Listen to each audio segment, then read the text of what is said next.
He actually joined me in my car at the start of a motorcycle YouTube channel. How quaint. The reason why though is because my favorite feature of my car is the fact that I have Android Auto and CarPlay. It is so simple but so effective. It is simply a mirror for my phone to be on the screen in my vehicle. If only the motorcycle had such a thing.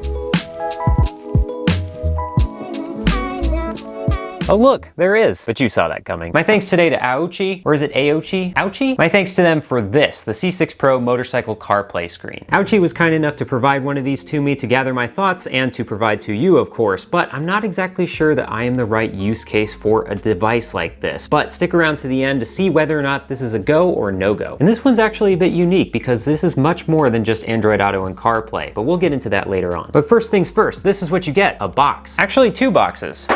Kind of. This one did get very damaged in shipment. Hope that's not a problem. But let's find out and see what things look like out of it. Hey, right off the bat, they actually give you a 64GB SD card. That's cool. Then we got the screen itself.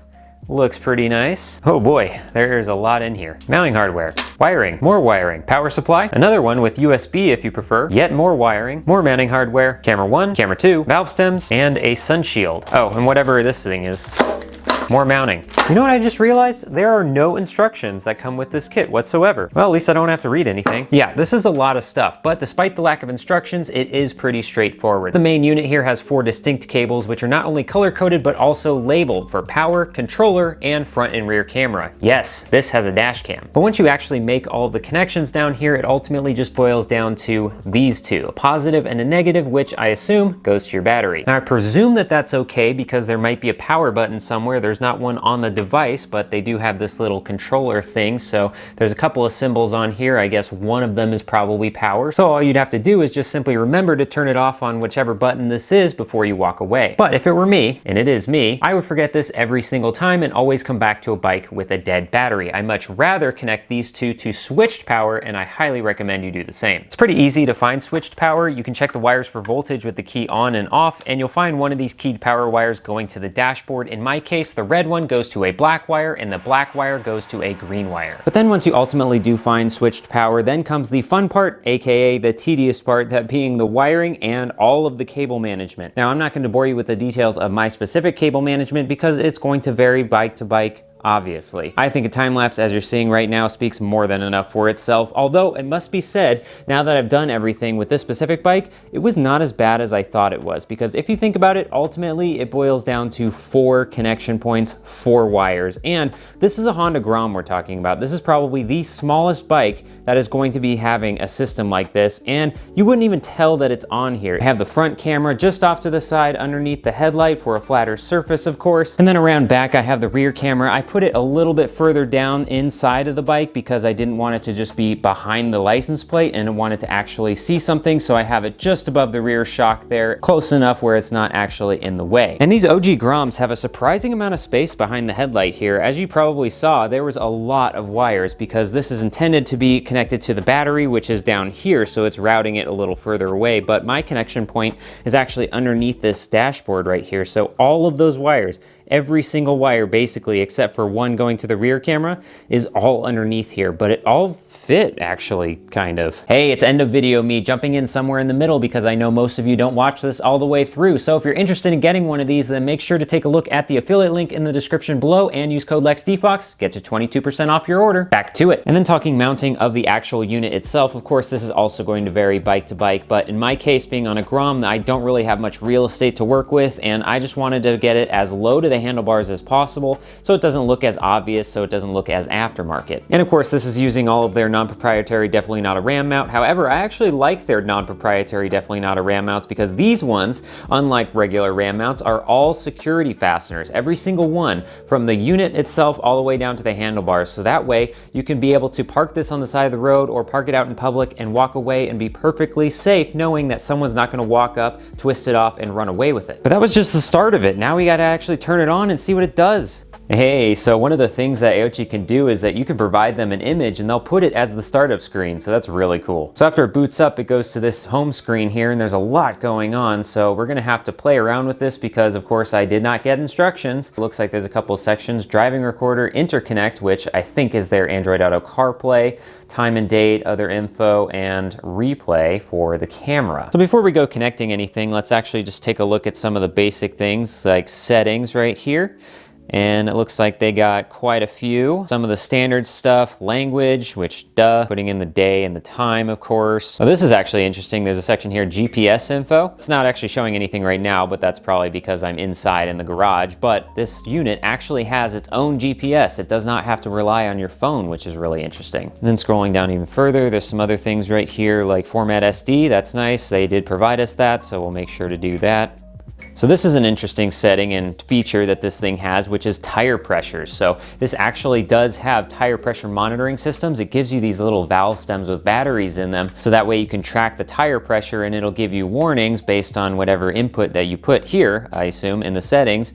So it will tell you if your tire pressure is running low. All right, we played enough with the settings, but now let's get to something really cool, which is driving recorder. I think this is the crown jewel of the features when it comes to this particular unit, because it comes with dash cams, not just front, but rear as well. And this will always be recording onto that SD card in a loop, so that way you can always have the camera running in case something happens. But let's get connected. One of these icons right here, the second one from the bottom, is Bluetooth, so we'll go there, and it looks like it's giving us the information that it's providing for Bluetooth connection. So now I'm going to my Bluetooth settings in my phone and scrolling down to the bottom to see it's right there. It's called MT9 blah blah blah blah blah, and pairing.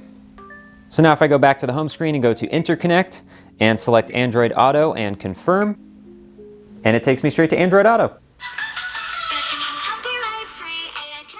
So now that I have everything connected, when I turn on the bike, the device turns on and it automatically connects me to Android Auto. So now that I have navigation, let's actually use it and navigate somewhere. I'm thinking the zoo. Well, it's a bright sunny day, as it always is, and the brightness of the screen is actually not as bright as I was expecting. I have this all the way up and it's still just a little bit shaded. That said, I can still see it. It's still visible, of course, but I just wish it was just, you know, 1 or 2 clicks brighter. So it's got this little sunshade thing, which in my situation, it isn't actually doing much, but that's because I have it mounted lower down. But if you had it mounted on something else where it's a little bit higher, more in your line of sight, then I could see how that actually does something. So one of the other features that we saw in the settings was the tire pressure, but unfortunately I cannot use that because as I was rolling this out of the garage, I found, thankfully, before I got on the bike, that the tire pressure sensor was actually rubbing on the brake caliper. So if you have something like 12-inch wheels like this does, that is not an option. I did check the tire pressure though before I got on the bike, and it was pretty much accurate, within 1 or 2 psi, so that's cool. There we are. Your destination is on the left.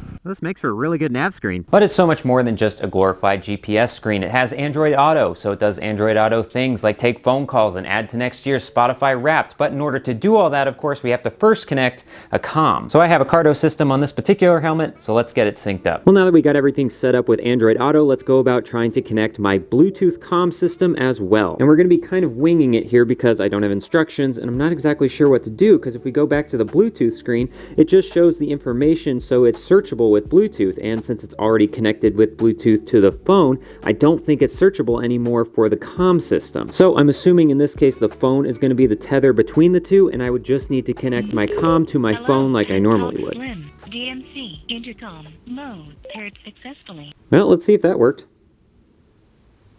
Blasting a little more copyright free. Nice. AI generated music, bumping beats to the Aoocci. I'm dying to know how that word is pronounced. So let's navigate somewhere else while we bump some beats. This time I'm thinking the beach, because I can.